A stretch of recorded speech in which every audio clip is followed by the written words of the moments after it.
Hi. The next stage in this cube vessel space project is to visualize the interior space. And so what we've got to do is take the model from AutoCAD or from Rhino or from SketchUp or whatever and bring that into 3D Studio. And that can cause kind of problems in itself in how the model gets subdivided into the various surfaces. So what I've done is start with the Rhino model and then export that to various formats that we can then bring into 3D Studio. And each one you'll see ends up with different kind of subdivision of the model, and some better than others. So we started off with the Rhino one, and that got exported to a DWG file. So that's AutoCAD format DWG. Okay, and then I've created an FBX file, which is a very common transfer format. The SAT and STL, which are most often used in 3D printing. So SAT and STL, and then finally a bit of an older version of the format, the IGES file. Engineering drawings often transferred in that format. So I've exported from Rhino to these formats and then opened the AutoCAD drawing and exported to the same formats. It's just so we can kind of compare the two. The results should basically be the same because it's the kind of the file type that dictates how many triangles it generates. It's not Rhino kind of deciding, it's the transformer bit of software that decides what the file will end up looking like. Okay, so we'll look at Rhino first and just show you a couple of things you need to do before you export. Okay, so here's where we left the model in Rhino, and it basically has that kind of imprint of the history of how we've joined all the shapes together. So it looks a bit more complicated than it should be. And if you leave these shapes in on the solid, then you'll end up generating thousands more triangles than you need, because it will kind of treat them as different objects. You'll see that especially with the STL format. That's very triangle heavy, and so this becomes a very unwieldy model. So one thing you can do before you export is to merge coplanar faces. So that should clean up this side and this side of the model greatly. So we'll use the command merge, and I've got merge all faces. Okay, click on the model, then press enter, and can you see it's much cleaner now in a lot of areas. Down at the bottom here, it's basically everything that's coplanar has been merged together. Okay, and then it's just a case of exporting. So the command there is export. Okay, you click on the model, enter, and then choose which file type you want to export to. So you can see here that Rhino can export to very many file types. Okay, and a good many of these are importable into 3D Studio, but not all of them. Okay, so the ones I've done the saving for already are DWG, FBX. You can find FBX on the list. So many you can't find them. There we go. Motion Builder FBX. Okay, SAT, which I think was near the top. SAT. Okay, STL, which is stereolithography, and IGES, which is here. Okay, so that's the 5 file types that I've generated. So I'm not going to sit here and export them all because that's pretty mundane. Basically just accepted the standard offerings of settings. Okay, I haven't tweaked any of the output settings. Okay, we've just gone with the standard ones that are offered. So some of them do ask you, if you want to increase the number of polygons as it gets exported. So bear in mind there's lots of permutations of of this. I couldn't really video every single possible permutation, it would be here forever. Okay, so let's jump to 3D Studio now and start pulling in the file types and see what they look like. Okay, the units here, I've set the units to match the kind of model, so we're working in millimeters. So customize, unit setup, metric millimeters, 1 unit equals 1 millimeter. Okay, just so we kind of keep things consistent. So we'll pull in the DWG first. So we're importing the DWG that Rhino created. Okay, so I'm looking for file Rhino Cube 200. Okay, so the import options for DWG, it's getting the right size of model, that's good. I'm telling it to weld things together with a 0 threshold, so you get a very tight model. Add smoothing to faces that generate an external angle of 30 degrees. Okay, so this can help save on geometry if you use smoothing instead. And orient normals, so it tries to make things that are facing outwards consistently face outwards. Okay, down here, a couple of numbers that you need to keep your eye on as well. Okay, especially for the DWG import. Okay, I've set the curve steps to 100 and the maximum deviation to 0.1 millimeters, which is as low as it will go. Okay, so if it's going to bring in a curved object, it's going to try and subdivide it as much as it can. Okay, this looks interesting. Okay, I'm on a wireframe shaded mode, so let's just click on the object and change its colour because it's a bit dark to see when it's purple. Okay, so let's change the shading mode to clay. We've got no surfaces whatsoever. Okay, all we've got here is a wireframe. Absolutely no use whatsoever. Okay, so let's shift this out of the way. So DWG from Rhino, waste of time. Okay, if you're taking it into 3D Studio, that is. If you're taking it into something else, it's probably fine. Okay, let's bring in the next one. Okay, so the next one we were going to use was FBX. I'm just kind of taking these in kind of order. So it's Rhino Cube FBX, click open. Okay, I'm just going to let it go with the standard settings. Okay, now I can see a problem already. The model's rotated by 90 degrees. Okay, the slot that should be at the top is on the side. Okay, and you get this sometimes with translation from one software to another. It doesn't keep the Z coordinate facing the same direction. So we'd need to rotate this to bring it back down. So we get the rotate tool. If you press the letter A, it locks the angle into 5-degree increments. It's much easier to rotate. Okay, so not a big deal having to rotate it. Okay, what we'll do now is add a slice modifier so we can see inside and see just how it's dealt with the curvy shapes. So I'm looking for the slice modifier. I can never see the wood for the trees here, so hold on, let's pick the object. Okay, at the moment it's saying it's an editable poly. Now what we need it to be really is an editable mesh. So you right click this and convert it to an editable mesh. Okay, I'm looking for my slice modifier now. Okay, this wasn't showing up when it was an editable poly. Okay, the orange square there is the slice modifier. It's put it in a bit of a strange position.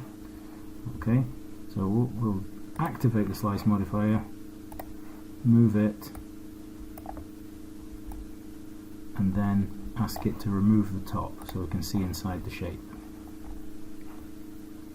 Okay, disable the slice modifier, and you can see here it's quite faceted. Okay, we would have to smooth that ourselves. It's not done it automatically.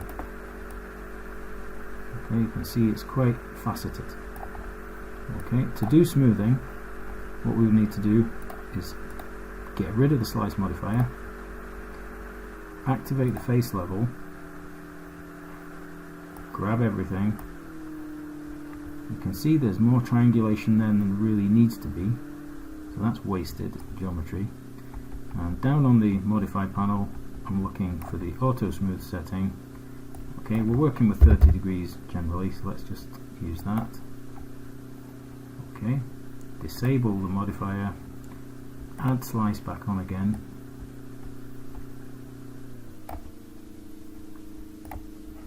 Okay, what we did last time was move it, and then remove the top. Have a look inside, and things do look a bit better now. We've smoothed the facets there, but you can tell at the edges, this is where it gives the game away. It looks smooth here, but it's not smooth around the edges. It's giving away its faceting. So, okay, but not perfect, I wouldn't say. Okay, so let's shift these two out of the way and bring in the next one.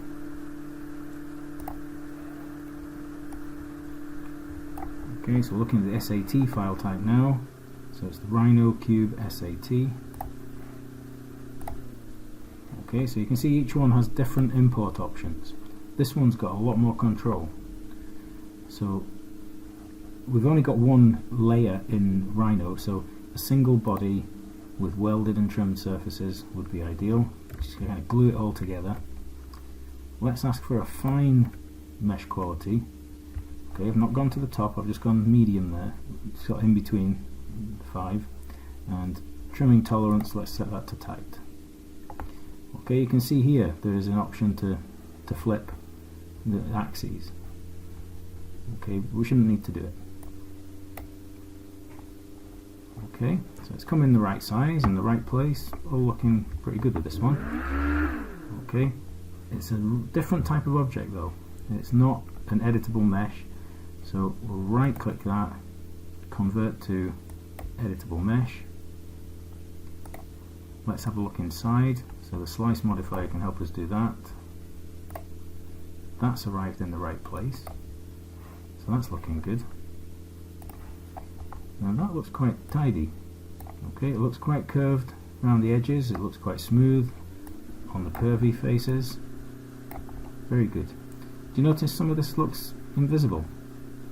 Okay, and this is the face normals. So as you turn it round, it becomes visible. So the faces that are facing you are the ones that you should see. Okay, so that's really actually quite sophisticated the way it's done that and maintained it. This object you can see inside and outside of every object. So in computer terms that's a bit wasteful. This is more suited to kind of games technology, so it just ignores things that would generally be invisible. Okay, I like that one. Let's see what it looks like in wireframe. Okay, so you can compare these two directly. They look very different, don't they? There's a lot more detail in where it's needed in this one. A lot less. This is just kind of very kind of general. It's kind of using the same kind of amount of subdivision everywhere. But this one's got a lot of promise. I like that one. That was SAT. Okay, let's move these out of the way so we can see the next one.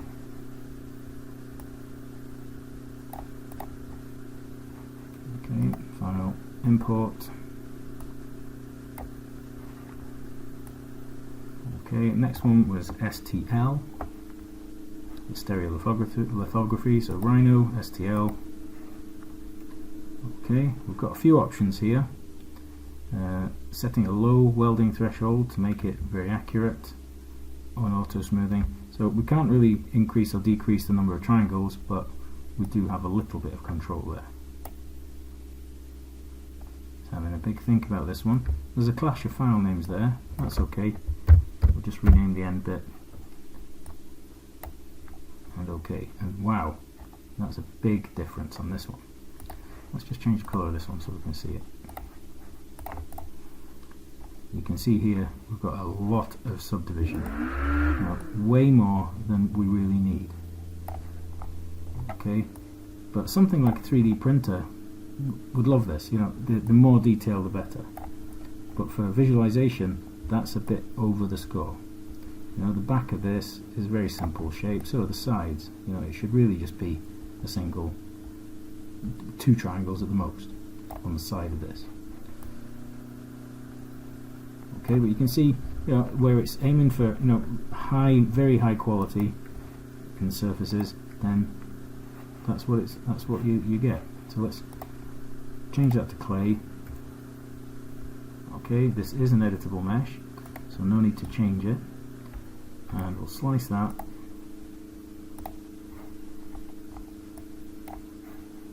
Okay, let's turn it around so we can have a re-inspection. Okay, this is looking pretty strange. You know, where we've got a lot of triangles on a pretty simple surface, it's looking quite curved. Okay, so there is a possibility here that if we were rendering in there, this would actually look like a curved corner, when really it should be sharp. So what we would have to do there is take away the smoothing. Okay, so you can disable smoothing as well as enabling it. It doesn't have to be completely on everything, it can be just on certain faces. Okay, so that's probably a bit too much, going a bit too far with that one. Okay, let's move them all along a wee bit so the next one comes in the right place. Okay, and then the final one was the IGES file type. Okay, this one's got pretty good control. We can chip flip the Z if we need to. We can convert it to a mesh or not. We can break things up depending on what's coming in. Split it up by layers or groups if there's groups inside there. And we can make the mesh higher or lower resolution. So leaving it at a standard setting, let's see what it looks like. Okay, we stick on the Slice Modifier. It's not putting it in a sensible position there, so let's bring it up a bit. And then remove top. Okay, this is looking very good. It's looking very curved here and in these junctions. And it's looking nice and smooth on the faces there. But more so, it's nice and angular where it should be. Okay, let's have a look in wireframe. Okay, that's not far off this one. Okay, but I'd say there's a bit more detail here. Bear in mind, we didn't change the detail level. We just went with the standard. So, you know, to maintain that curvature, that's looking good. That's plenty of faces. And there wasn't any smoothing applied to that, so that could be made even smoother if need be, but there's plenty of subdivisions there where it's needed. So that's a good file type to use. Okay, let's change the colour of that so I can see it as well. Just make it a lighter pink. Okay, so you can see, you know, the different file types, you know, generates quite different results. Drawing wise, let's bring in the DWGs alongside. Let's just see a couple of the other ones. So I'm going to push these to one side. Okay, and then we'll bring in the AutoCAD DWG instead. Okay, so AutoCAD Cube. Okay, so we'll use the same settings we used for the Rhino DWG. Okay, so this looks different again. Okay, we'll put a Slice Modifier onto it.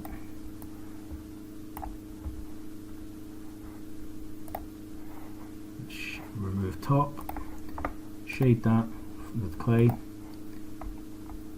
And you see things aren't looking great there at all. You see there's problems here with the ways it thinks those triangles are facing. We've got, looks like a crease down here. It's not looking great. You know? These are the sort of things that cause rendering problems and that spoil your images. So let's put that one alongside its other AutoCAD friend. Okay, and I've tried the others file types and everything kind of behaved itself, but one that didn't, if I remember rightly, was the SAT.